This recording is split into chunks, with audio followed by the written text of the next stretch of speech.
Voilà, je réfléchissais ces temps derniers en me disant que les différents dimanches où je suis intervenu, c'était toujours un jour de fête. J'ai intervenu pour le dimanche de Pâques. La fois dernière, c'était le dimanche de Pentecôte. Alors tout ça, nous le trouvons dans la Bible. Aujourd'hui, c'était encore un jour de fête. On ne trouve pas cette fête du 14 juillet dans la Bible. Mais j'aimerais introduire quelques éléments de la fête du 14 juillet avant d'ouvrir la parole de Dieu. En fait, vous allez comprendre pourquoi. Pourquoi le 14 juillet? Alors tout le monde, si vous avez encore de bonnes notions d'histoire qui vous restent de l'école primaire, vous savez que la fête du 14 juillet, et on va vous montrer cela, elle est afférente à la prise de la Bastille qui a eu lieu le 14 juillet 1789, il y a plus de 200 ans, et ce fut ainsi la fin de la monarchie absolue en France. C'était bien ça? La Révolution française qui nous a permis, en France, d'être libérés de la monarchie absolue. Mais un an plus tard, il y a eu une autre fête, c'est la fête de la Fédération, le 14 juillet 1790, qui a été le symbole de l'union de la nation. Et ce n'est qu'environ 10 ans plus tard, merci beaucoup, 10 ans plus tard, que le gouvernement de l'époque a promulgué une loi, c'est la loi Raspail, pour définir le 14 juillet comme étant la fête nationale. C'était le 6 juillet 1980. Et entre autres, dans la nation dans laquelle nous sommes, on a choisi une devise. Vous la connaissez, la devise française? Voilà, liberté, égalité, fraternité. Liberté, égalité, fraternité. Or, je ne sais pas si on a une pleine liberté, s'il y a une pleine égalité en France et une pleine fraternité. Ça, c'est autre chose, hein.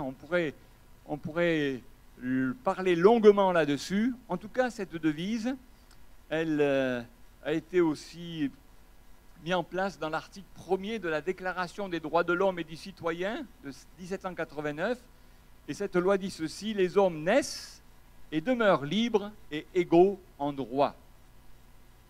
J'aimerais ce matin m'attarder justement à ce terme liberté. Qu'est-ce que la liberté? Qu'est-ce que la liberté? Est-ce que nous sommes vraiment libres? Il est vrai que notre liberté se limite à celle d'autrui. Hein? Par exemple, est-ce que je suis libre de rouler à 120 en ville, à 120 km/h en ville? Certains pourraient dire, j'ai envie de rouler à 120, à fond. Je ne vous dirai pas comment j'étais quand j'étais jeune. Bon. Je crois que ce serait dangereux pour soi et pour autrui. Certains pourraient dire, moi j'aimerais avoir cette liberté de ne plus être limité par des feux rouges ou des stops. Vous savez, j'ai vécu à l'étranger avec mon épouse, et à 19 h, dans ce pays où nous étions, il y avait beaucoup de policiers pendant la journée, mais à 19 h, tous les policiers rentraient à la maison. Vous savez ce qui se passait à 19 h? Eh bien, tout le monde grillait les feux rouges, les stops, et même les sens interdits. Il fallait redoubler de prudence pour ne pas avoir d'accident. Et les gens se sentaient libres. Mais quel danger! Voyez-vous, notre liberté, elle se limite à la liberté d'autrui pour éviter ainsi de se retrouver en difficulté. Alors ce matin, j'ai envie de dire, vive la liberté! Mais quelle liberté! Vive la liberté! Je ne parlerai pas évidemment de la liberté de la loi française, de la devise, mais je reprendrai ce terme pour voir un peu ce que l'Écriture est là pour nous enseigner. Vous savez, pour être agréable à Dieu, il est nécessaire de marcher dans la grâce de Dieu. J'aimerais parler de la grâce et de la liberté. La grâce, c'est la liberté en Christ. La grâce véritable telle que nous la découvrons dans l'Écriture, c'est une forme de liberté que nous avons seulement dans la présence de Christ. Nous allons ce matin considérer ce problème de la liberté en Christ et comment trouver un équilibre. Parce que quand on parle de liberté, il faut parler aussi d'équilibre. Et j'aimerais vous laisser d'abord ce verset de de Galates 5.1, voilà ce que va déclarer Paul aux Galates, chapitre 5, verset 1er. C'est pour la liberté que Christ nous a libérés. C'est la version à la colombe. C'est pour la liberté que Christ nous a libérés. Amen. Mais quelle liberté! Alors, il dira ceci, « Demeurez donc fermes et ne vous remettez pas de nouveau sous le joug de l'esclavage. » Donc, si Paul s'adresse ainsi aux Galates, c'est parce qu'il y a un risque. Tout en étant libre en Christ, si on ne veille pas, si on n'est pas ferme, on peut retomber sous le joug de l'esclavage. Dans l'épître aux Galates, en fait, quand on lit attentivement cette épître très intéressante, très riche, Paul traite deux aspects importants de la marche dans la grâce de Dieu. Et il traite en particulier deux problèmes. D'une part, le problème du légalisme et d'un autre problème, le problème de vivre selon les convoitises de la chair.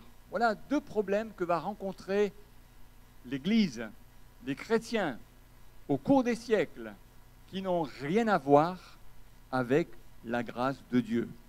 Il va donc traiter ce problème du légalisme, des convoitises, et quand on échoue de demeurer dans la beauté de la grâce de Dieu, on finit par marcher dans l'un de ces deux extrêmes, et on se retrouve, comme le dit l'Écriture, sous le joug de l'esclavage. Mais ce n'est pas pour être esclave que Christ nous a affranchis. Il nous a affranchis, il nous a libérés, pour qu'au fond de nous-mêmes, nous connaissions la liberté que Dieu nous accorde. On va définir tout cela ce matin, au cours de ce petit message. Voyez-vous, parfois, on découvre, comme les Galates. Les Galates avaient commencé par l'Esprit.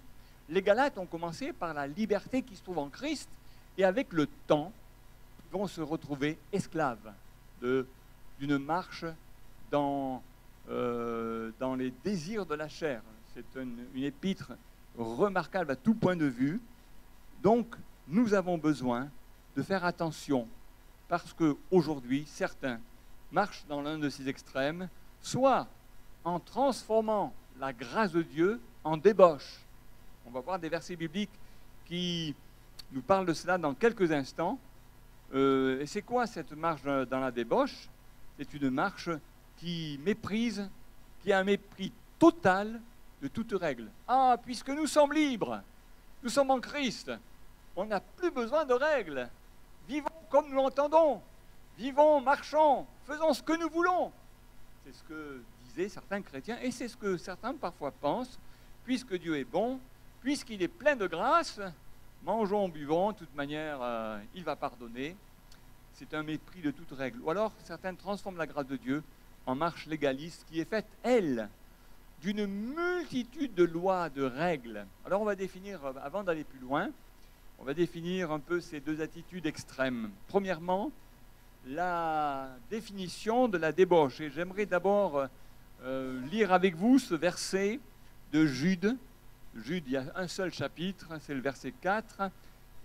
Voilà ce que Jude va dire. C'est au temps de Jude.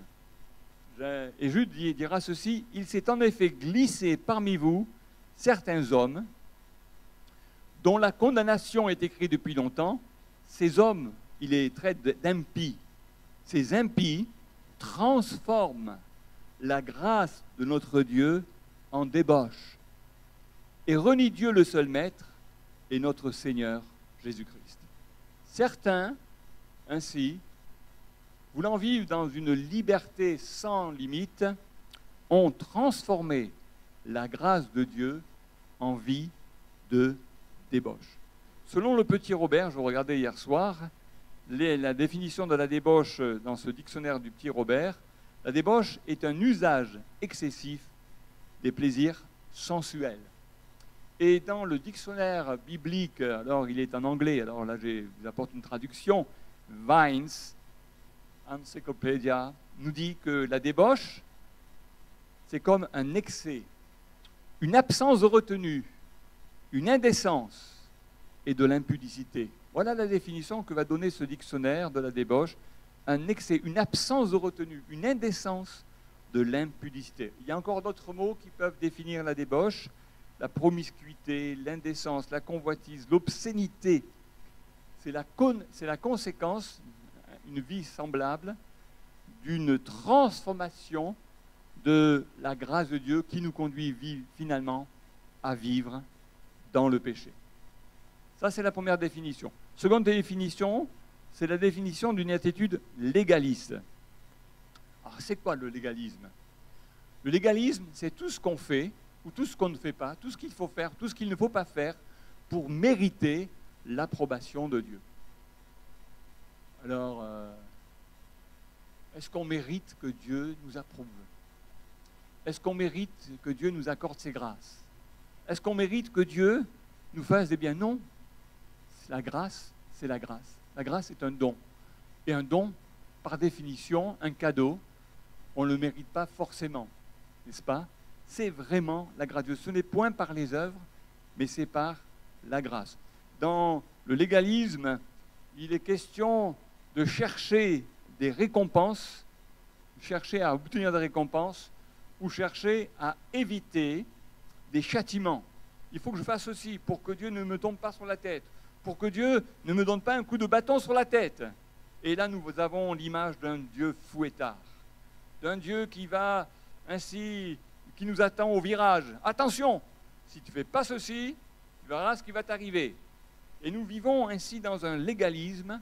Je ne dis pas que ici nous vivons dans un légalisme, je dis que certains parfois tombent dans cet excès du légalisme où on veut se conformer à des règles qui ne sont pas des règles bibliques, mais des règles religieuses, humaines. D'ailleurs, c'est ce que Jésus va dire en son temps. J'aimerais que nous puissions découvrir ensemble ce verset de Marc, chapitre 7, versets 6 à 8.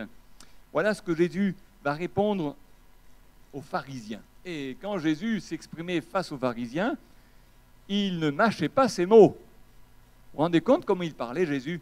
Hypocrite! Imaginez-vous que je vous traite d'hypocrite ce matin. Hypocrite! Je n'oserais pas le faire. Mais Jésus, qui est le Fils de Dieu, qui est parfait, qui est saint, pouvait dire ceci aux pharisiens: hypocrite! Ésaïe a bien prophétisé sur vous. Comme il est écrit, ce peuple m'honore des lèvres, mais son cœur est éloigné de moi. C'est faussement qu'il m'honore en donnant des enseignements qui sont des commandements humains. Vous abandonnez le commandement de Dieu et vous gardez la tradition des hommes, car vous lavez les pots et les coupes et vous faites beaucoup d'autres choses semblables. Voyez-vous, c'est Jésus qui parle et qui s'adresse à ces pharisiens qui ont abandonné le commandement de Dieu pour garder la tradition des hommes. Ce qui est important ce matin, ce n'est pas suivre une tradition, mais c'est suivre le berger, le roi des rois, et lui permet de transformer réellement nos vies par son esprit. Alléluia! N'avons-nous pas besoin du Seigneur? N'avons-nous pas besoin de son action, celle de son esprit dans nos vies?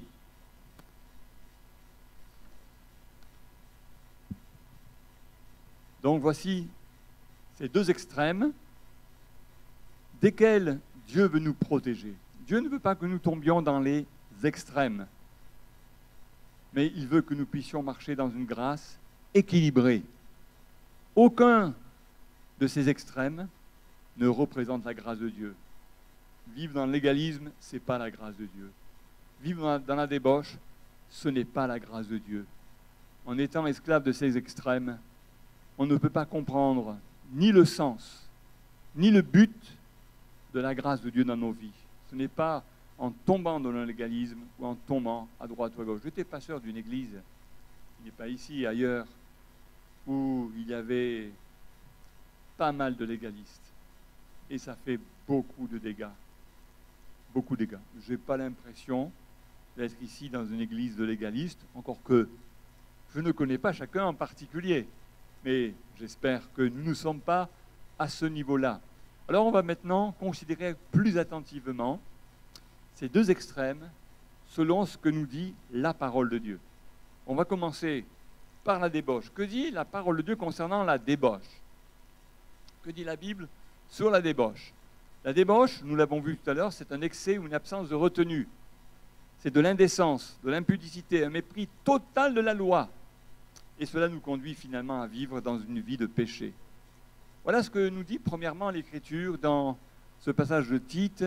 Elle nous montre que Dieu nous enseigne à renoncer à l'impiété. La grâce de Dieu, c'est cela. Regardez ce qui est écrit dans Tite 2,11.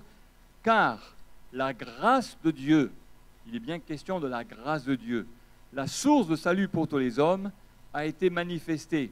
Et que nous enseigne-t-elle la grâce de Dieu? Elle nous enseigne à renoncer à l'impiété et aux convoitises mondaines et à vivre dans le siècle présent selon la sagesse, la justice et la piété en attendant la bienheureuse espérance et la manifestation de la gloire de notre grand Dieu et Sauveur Jésus-Christ.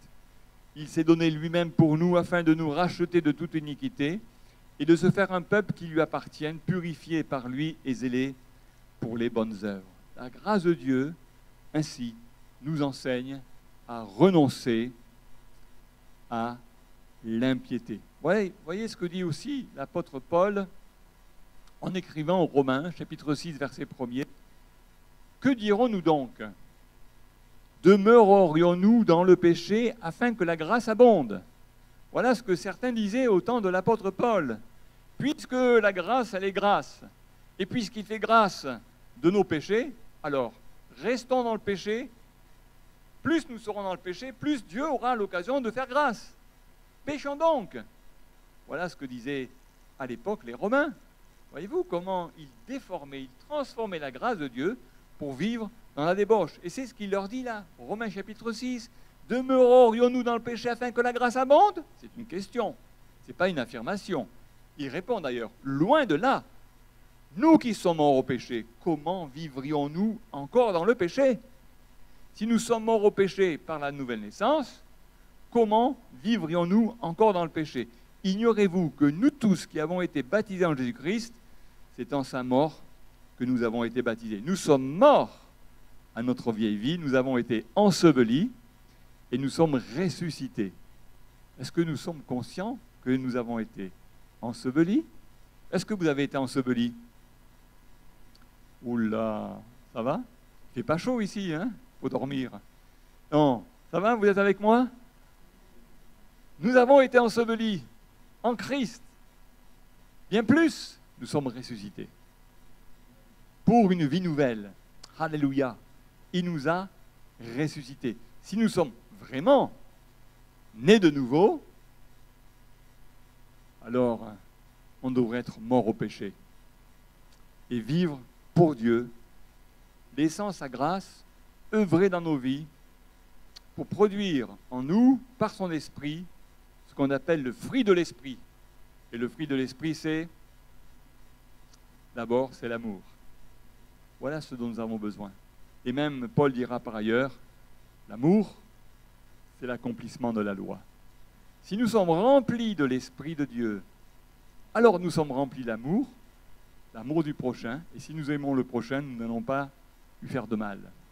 Nous allons l'aider. L'amour, c'est l'accomplissement de la loi. Et voilà ce dont nous avons besoin. Nous avons besoin ainsi de ce fruit de l'esprit, plutôt que de vivre dans les désirs de la chair, comme l'explique Paul encore une fois dans les Galates. Il s'adresse à des chrétiens dans les Galates, qui se dévoraient les uns les autres, qui se jalousaient les uns les autres, qui se méprisaient les uns les autres. Il leur dira, non, c'est pas comme cela qu'il faut vivre. Le fruit de l'esprit, c'est l'amour, la paix, la joie.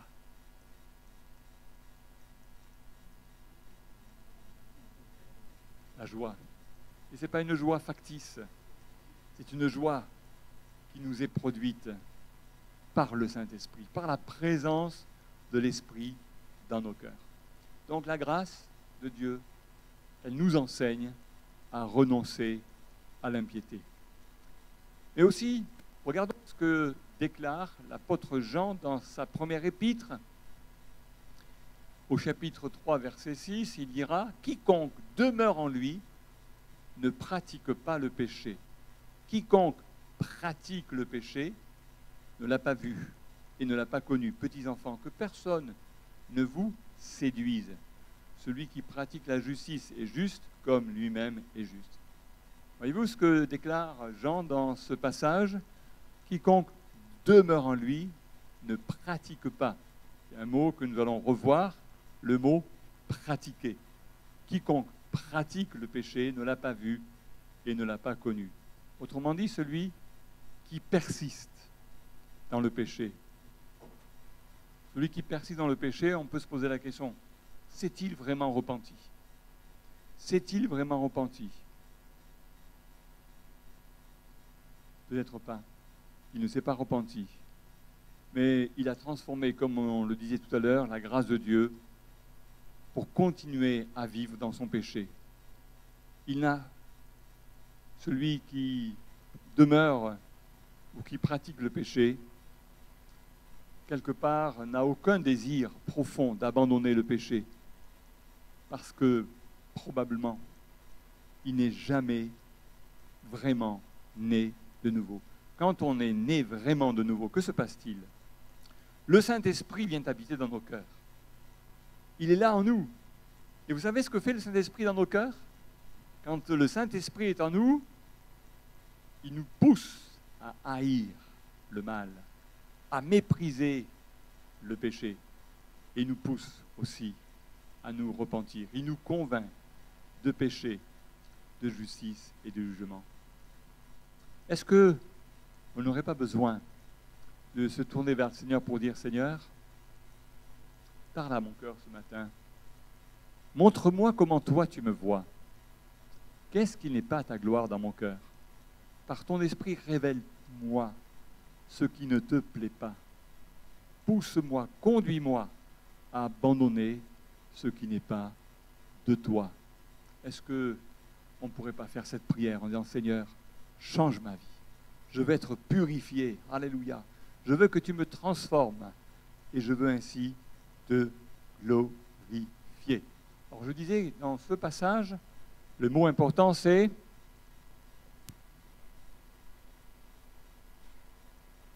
le mot pratiquer. On le retrouve dans les Galates concernant les œuvres de la chair.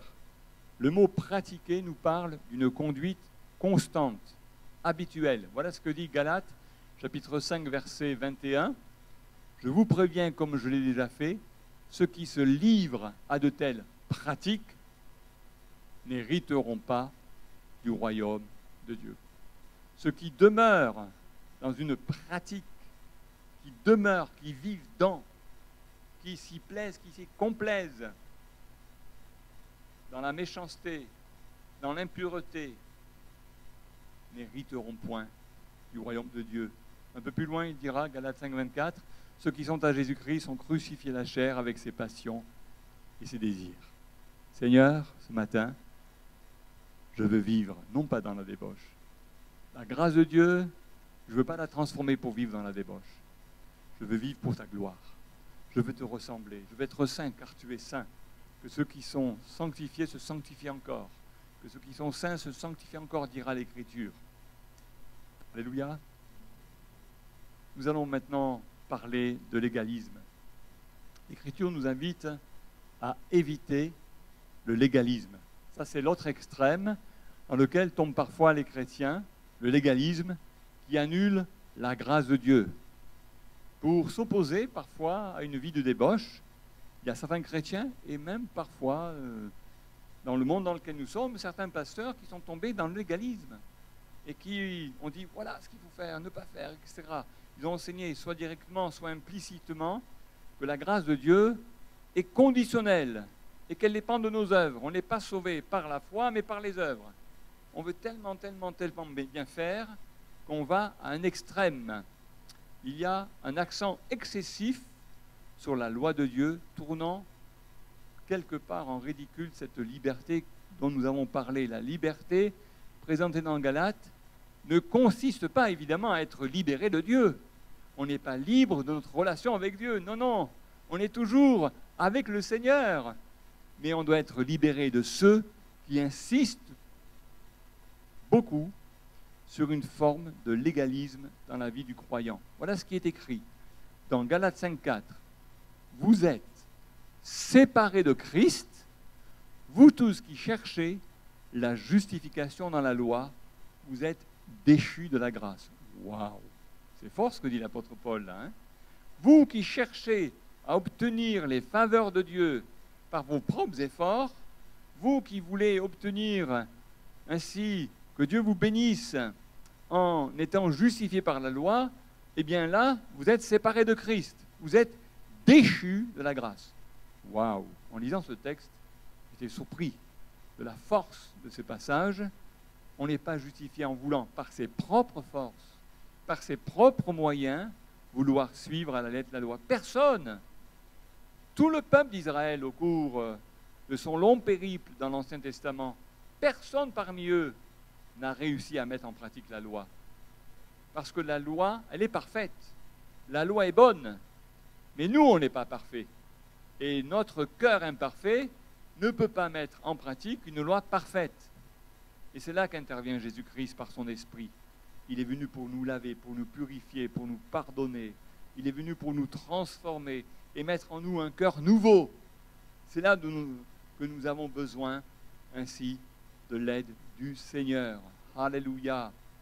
Il y a dans le légalisme un accent excessif sur la loi de Dieu. Comme on vient de le voir, on est séparé de Christ quand on met un accent excessif sur la loi. Galates 5.1 nous dit ceci, c'est pour la liberté, on l'a vu tout à l'heure, que Christ nous a libérés. Demeurez donc fermes, ne vous remettez pas de nouveau sous le joug de l'esclavage. Il nous a libérés. Donc je disais tout à l'heure que le légalisme, c'est tout ce qu'on fait, ou tout ce qu'on ne fait pas pour mériter l'approbation de Dieu. Dans le légalisme, je disais aussi qu'il est question de récompense à obtenir ou de châtiment à éviter. Et le légalisme, c'est se conformer à des règles religieuses humaines. Fais ceci, ne fais pas cela.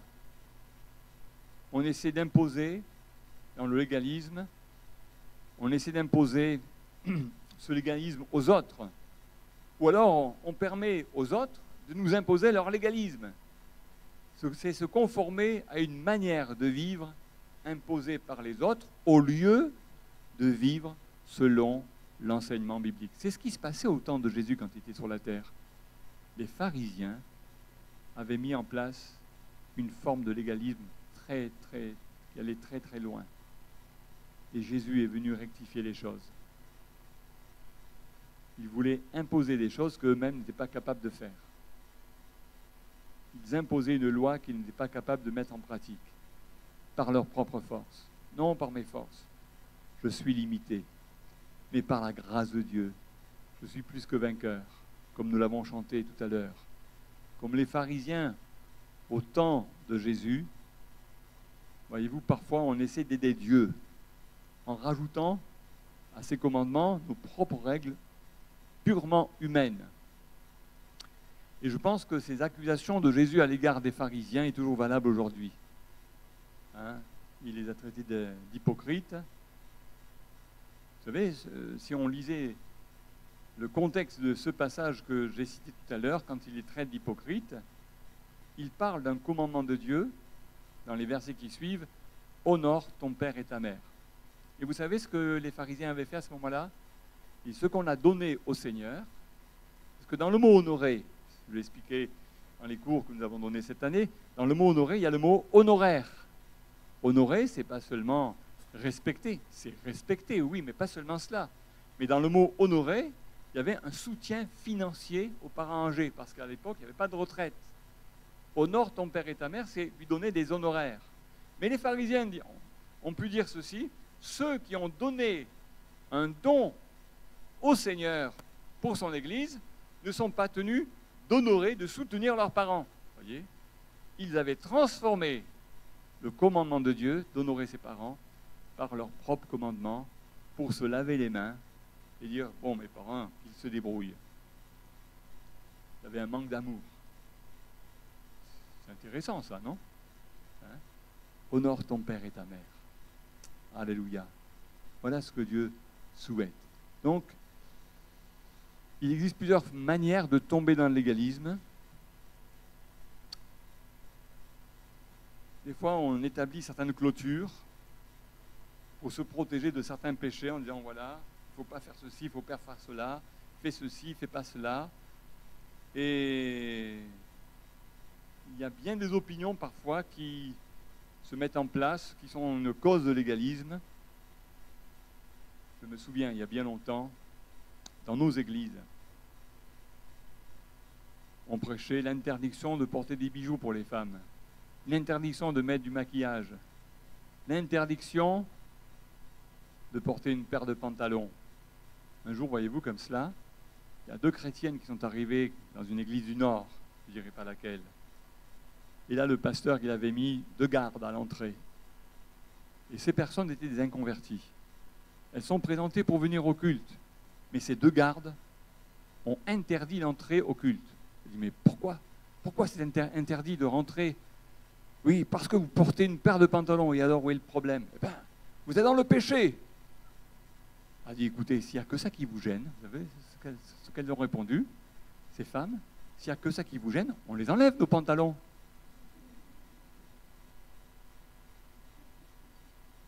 Elles n'ont pas fait. Hein. Voilà. Et on peut aller loin. Maintenant, il est évident qu'on doit garder notre vie. Voilà ce que dira Paul dans les Romains, au chapitre 14, verset 5. L'un fait une différence entre les jours. Un autre les estime tous égaux. Que chacun ait dans son esprit une pleine conviction. Est-ce que vous faites des différences entre les jours? Quelque part, oui. Le dimanche, c'est le jour du Seigneur. Hein? Mais bon, il ne faut pas être excessif non plus. Comme l'étaient les pharisiens, vous savez, les juifs et les pharisiens, ils n'avaient pas le droit de faire plus d'1 kilomètre environ le jour du sabbat. Avec mon épouse, il y a 40 ans maintenant en arrière, on a fait notre voyage de noces en Israël. Et dans le billet d'avion, j'avais le droit 2 jours gratuitement, j'avais le droit à une voiture, hein, une location gratuite. Alors j'en ai profité et c'est tombé un jour de sabbat. Alors le sabbat, avec des amis de mon épouse, qui nous ont accueillis chez eux, on est allé se promener pour découvrir la ville et je conduisais le jour du sabbat dans la ville de Jérusalem, autour de la ville de Jérusalem. Et là, en passant près d'un quartier particulièrement intégriste, lorsqu'ils m'ont vu conduire, ils ont commencé à prendre des cailloux et à les jeter. Heureusement qu'on était assez loin d'eux. Ils ont jeté des cailloux parce que je travaillais. Je conduisais, donc je travaillais. Et j'étais dans le péché. Vous voyez? Enfin, eux, ils ne se rendaient pas compte qu'ils faisaient un effort plus gros que le mien en jetant des cailloux. Hein. Ils n'étaient pas conscients du travail qu'ils faisaient. Et voilà où peut nous conduire ainsi le légalisme, une interprétation vraiment particulière qui n'a plus rien à voir avec la parole de Dieu. Ça va, vous suivez? Bon, je ne suis pas loin de la fin. Le légalisme, donc, je disais, arrive quand on essaie d'imposer nos convictions aux autres pour une raison de conformité, d'acceptation. Une illustration. J'ai trouvé dans un livre de Charles Swindoll, je ne sais pas si vous connaissez cet auteur américain, il raconte l'histoire d'une famille missionnaire qui littéralement a été obligée de quitter le champ missionnaire pour une question de peanut butter. Vous connaissez le peanut butter, le beurre de cacahuète? Ils ont été envoyés dans un lieu où il n'y avait pas de peanut butter, il n'y avait pas de beurre de cacahuète. Aussi, ils ont demandé à des amis américains qui rentraient au pays, qui devaient revenir, de leur en rapporter. Rapportez-nous, s'il vous plaît, du beurre de cacahuète. On aime tellement ça. Mais le problème, c'était celui-ci, c'est que les autres missionnaires qui vivaient avec eux considéraient comme un manque de spiritualité d'avoir du peanut butter. Si tu as du peanut butter, si tu as du beurre de cacahuète, tu n'es pas spirituel. Voilà ce que disaient les autres missionnaires. Et la pression de se conformer aux règles de la part des autres missionnaires était tellement, tellement forte que cette nouvelle famille missionnaire qui était arrivée dans ce pays a finalement dû faire marche arrière, abandonner, et finalement, ils ont quitté le champ missionnaire pour une question de peanut butter. Quelle affaire! Voyez-vous comment on peut aller loin parfois en mettant des règles qui n'ont rien à voir. Moi, j'ai lu la Bible. Est-ce que vous avez découvert le verset biblique qui dit « Il est interdit d'avoir du peanut butter dans sa maison. On est spirituel quand on n'a pas du peanut butter. » Vous avez lu ça quelque part? Vous avez trouvé la référence? Moi, j'ai lu, mais je n'ai pas encore trouvé. Hein. Alors, voilà, on invente des règlements humains qui sont peut-être une valeur, comment dire, locale, une valeur de coutume, d'habitude. Et ça se limite à ça. Pour terminer, j'aimerais vous parler de la vraie liberté. Jésus a dit, voilà un passage important, vous le relirez à la maison, Jean chapitre 8. Je vais vous citer qu'une partie de ce passage. Relisez Jean chapitre 8, les versets qui forment le contexte de ce verset, Jean 8, 36. Si donc le Fils vous a franchi, vous serez réellement libre. Alléluia. Est-ce que le Fils vous a affranchi ce matin? Est-ce que vous pouvez dire, Alléluia, je suis libre? Libre de l'adorer, libre de le glorifier, libre de marcher dans ses voies. Amen. Le Seigneur nous a appelés à sa liberté. Dieu nous a appelés à la liberté et il désire que nous puissions marcher dans la plénitude totale de sa grâce en expérimentant cette grande liberté, cette liberté de nous approcher du Seigneur. Il a ouvert une porte et lorsque nous nous approchons de lui, eh bien, il est là pour nous bénir, pour nous transformer, pour nous laver, pour nous purifier par son esprit dans nos cœurs. Amen. Voilà ce que dira Paul dans les Romains, chapitre 8, verset 2. En effet, la loi de l'esprit qui donne la vie en Jésus-Christ m'a libéré de la loi du péché et de la mort. Voilà de quoi nous sommes libres. Nous sommes libres de la loi du péché et de la mort. Christ, par son esprit, vient nous transformer. Et c'est la raison pour laquelle nous avons besoin de baigner en sa présence. Nous avons besoin de nous approcher encore davantage de Jésus-Christ. Et quand on vit avec lui, quand on s'approche de lui, quand on lui permet de nous remplir, alors nous avons une force, nous avons une grâce formidable de glorifier le beau nom de Jésus. Amen. Seigneur, ce matin, voilà de ce dont j'ai besoin. J'ai besoin de baigner en ta présence, afin que tu me transformes à ton image, et cela de gloire en gloire. Galates 5,13 nous dit ceci, frères, vous avez été appelés à la liberté. Nous avons été appelés à la liberté, frères et sœurs. Seulement, ne faites pas de cette liberté un prétexte de vivre selon la chair, mais rendez-vous par l'amour, serviteurs les uns des autres. Alléluia. Ce que Dieu veut, c'est qu'on puisse servir le Seigneur et qu'on puisse être serviteurs les uns des autres. Regarde ton frère à gauche, à droite, devant, derrière. Tu t'appelles à être son serviteur. Le serviteur les uns des autres. Seigneur, donne-moi encore davantage de te servir et de te glorifier grâce à ta présence, grâce à cette liberté qu'il y a dans la présence de la vie de l'Esprit, de la loi de l'Esprit qui me libère de la loi du péché et de la mort. Et un dernier verset ce matin, Jacques 1, 25. Mais celui qui aura plongé les regards dans la loi parfaite, la loi de la liberté. La loi de la liberté, et qui aura persévéré, n'étant pas un auditeur oublieux, mais se mettant à l'œuvre, celui-là sera heureux dans son activité. Qui sont ceux et celles qui sont heureux ce matin? Ah, il y a des gens heureux. Donc, si vous êtes heureux, si j'ai bien compris, si vous avez bien compris ce que vous avez lu avec moi, vous n'êtes pas des auditeurs oublieux, mais vous êtes de ceux qui se mettent à l'œuvre, parce qu'on est heureux dans notre activité. Quand on sert le Seigneur, on est heureux. On est heureux. Heureux de le servir. Heureux d'aider. Heureux d'accompagner. Heureux de soutenir. Heureux de prier pour les uns et les autres. En se concentrant sur la grâce, dans la plénitude de sa signification, quand on est dans la grâce de Dieu, finalement, quelque part, grâce à l'Esprit de Dieu en nous, bien on garde la loi.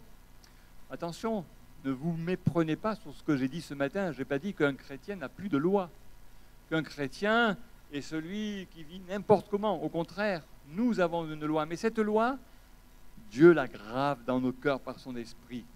Et ainsi, quand on est dans la grâce, on garde la loi, on a la liberté et on a l'amour. Et tout cela d'une manière équilibrée. Vous savez, quand on insiste trop sur une vérité au détriment des autres, on devient déséquilibré. Vous savez qu'il y a des versets bibliques, si vous insistez trop, vous allez être déséquilibré. Il est dit par exemple, le premier chapitre des psaumes, « Heureux l'homme qui médite la parole de Dieu jour et nuit ». Poussons à l'extrême cela. Heureux celui qui médite la parole de Dieu jour et nuit. Est-ce qu'il y a quelqu'un qui jour et nuit, qui ne dort plus, et qui médite la parole de Dieu jour et nuit? Non, mais attendez, on a besoin de se reposer aussi, hein? Quand on pousse à l'extrême, il est dit aussi, priez sans cesse. Est-ce qu'il y a quelqu'un parmi nous qui prie sans cesse, jour et nuit, du 1er janvier au 31 décembre? C'est pas possible non plus. Hein, voyez-vous, quand on pousse l'Écriture à son extrême, elle devient une erreur. Dieu nous demande d'être des chrétiens intelligents, des chrétiens équilibrés, afin de vivre dans sa grâce. Mais si nous poussons les choses à l'extrême, invariablement, on va finir soit dans le légalisme, soit dans la débauche. Seigneur, garde-nous de l'un et de l'autre et donne-nous de vivre selon ta grâce et être ainsi des serviteurs et des servantes qui te glorifient jusqu'au jour où nous te verrons face à face. Alléluia. Et alors le Seigneur nous acceptera, nous recevra en disant, c'est bien, bon et fidèle serviteur, tu as été fidèle en peu de choses, entre maintenant dans la tristesse de ton maître. Non, c'est pas ça. Dans la joie de ton maître. Ouais, c'était pour voir si vous dormiez. Non, vous êtes bien réveillés, c'est formidable. À Mulhouse, on est réveillés, hein, et on veut aller plus loin. On veut encore glorifier le beau nom de Jésus. Qu'en pensez-vous? Alors, je ne sais pas s'il y a encore un chant. On peut chanter encore? Voilà. Alors, les chantres vont ainsi s'approcher et on va glorifier ensemble le beau nom de Jésus pour dire, Seigneur, on veut vivre la vraie liberté. Parce que dans le monde dans lequel nous sommes, les gens veulent être libres.